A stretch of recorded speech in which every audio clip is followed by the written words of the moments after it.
I'm Jamie, and I'm the Unicorn Recruiter. I've worked in global talent acquisition for 15 years, both as an in-house and as an agency recruiter. I'm also a leadership development coach, and I now help companies hire their top talent, also known as unicorns, and help job seekers find their next position. Join me each week for tips and tricks and how to navigate not only finding your next position, but also career development. This is the Unicorn Recruiter Podcast.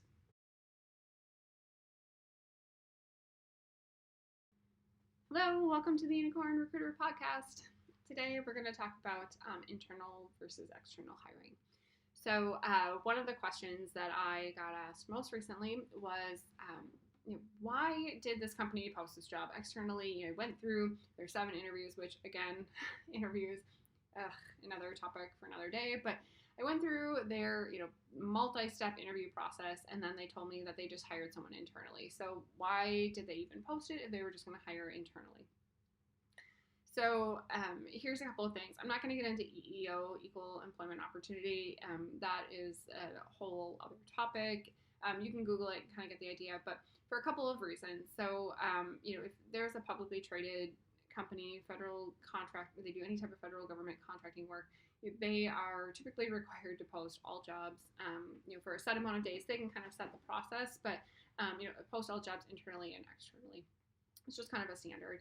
And depending on the state that you're in, some of the states also have posting requirements that you have to post jobs internally and externally. Now, that said, I have never posted a job externally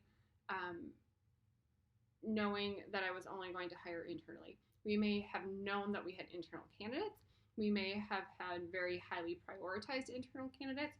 But if the best candidate for the job came through the interview process, externally or internally, we were open to either.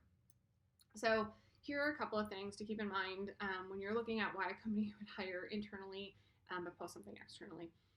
I've worked for very large corporations, companies in the billions, thousands and thousands and thousands of global employees.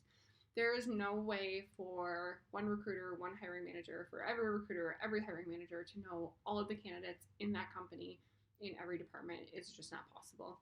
So no matter how robust your career development and succession planning is, there are going to be people in an organization that you just don't know. It's just, the only way I can think to put this is, did you know everyone in your graduating high school? And I know someone's going to say in the comments, well, yeah, we graduated with 5 people. Great for you. You knew all 5 people that you graduated with. But for today's example, let's imagine, I graduated with a class of close to 500. I know most of them, but not all of them. There are still people that pop up on my Facebook recommended that I went to high school with that I don't know. So to put in that perspective, again, you're just not going to know everyone in that company. Not everyone is going to raise their hand and say that they are interested in the next job, that they're interested in the next promotion. And one of the ways that companies kind of learn some of that, learn who's looking to move, is through posting jobs internally and externally. So I've had positions where I posted externally. We didn't think there would be anyone internally that would ever be interested, and you just can't know everyone's background. I had a candidate with a very niche IT skill set that we didn't know. He had not worked in that space for about 3-4 years since he joined our company. He joined in a different role, and he applied to a development role based on his background and wanted to kind of get back into that. We had no idea. So, things just kind of happen internally. Sometimes that there's just, you have no way of knowing, right? The other thing that I've had happen multiple times, 2020 was really great for this, specifically during the Great Resignation, that we would post jobs and we would be hiring externally, and through the interview process, and someone internally would resign. And in an attempt to save them, we would essentially say, here are all of the jobs that you are qualified for. Which ones do you want?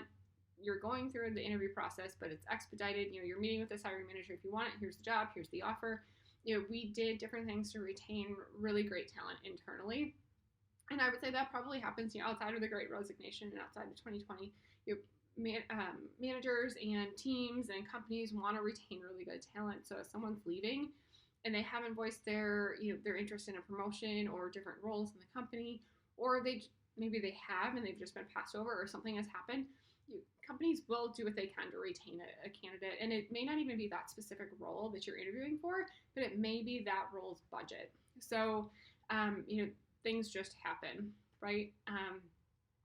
The other thing I have seen happen too is that we we have to pick and choose sometimes what we're willing to train on. So, we'll post a position, it'll go out externally, internally. I had a manager who had never hired before, was in a very specific skill set, specific department where they didn't have a lot of internal candidates to choose from.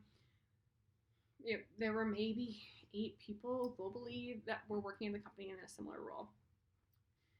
We posted the position externally. As they're interviewing, the manager started to realize that their expectations and what they were able to train on had changed. So they thought that they could just train someone on our systems, on the way that we talk, the way that we function, our processes, and really wanted the technical skills. And through the course of the interview, realized that they would rather take someone out of a completely different department that knew our company, that knew our processes, that knew the key players, and train them on the technical piece, because the team was so small that they just didn't have the bandwidth to help that person acclimate to a really highly complex culture without a lot of support. So things happen internally that internal candidates get hired over externals. That said, any of the times that I personally have been an external candidate that was told an internal was chosen over me, I haven't had a ton of jobs in my 15 years, but it has happened once. I was happy that an internal got that promotion, because that meant that should I work there, I had a chance of being promoted as well, right? And I would say typically the responses that I got from external candidates when I told them, we did go with an internal, were positive.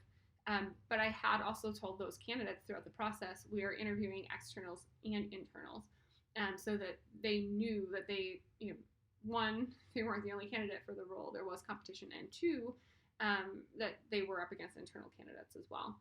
So that aside, I haven't worked for too many hiring managers that have told me I only want an internal candidate, but yet I still had to post it externally.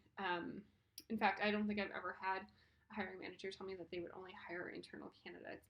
So in a lot of cases, the positions are being posted externally because the company wants to see what the market looks like. Bringing fresh blood in, bringing new people in is usually a good thing. New ideas, new backgrounds, new thought processes, all of that is generally fairly positive. So managers are often looking for external candidates, but if the perfect internal candidate pops up, or as part of a succession plan or career progression plan, they will obviously take an internal as well. So a couple of different things that have happened to me throughout the course of my career when it comes to internal and external hiring. I would say never take it personally. Hiring is typically not personal. It's the best person for the job, but job searching is probably one of the most personal things you'll do in your life. So I hope that helps. I hope that you have a better understanding of internal versus external hires and why companies still post externally even if they make an internal hire. Any questions, as always, you can email me at info@unicornrecruitmentandcareerservices.com or message me on any of my social media handles. Have a great week.